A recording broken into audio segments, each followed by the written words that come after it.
In this video, I'm going to show you how to change your DNS or domain name server settings in Namecheap.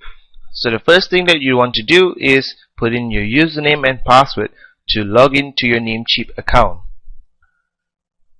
When you are logged in to your Namecheap account, just enter your domain name here and then click on Modify. On the domain name settings page, look for the domain name server setup and click on that link.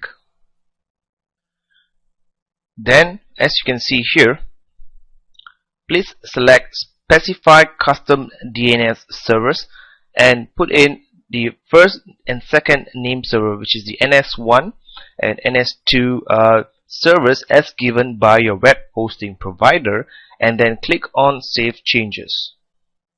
If you have entered the name servers correctly, you should see a message here says that name servers updated successfully. So you may have to wait up to 8 hours for the settings to take place.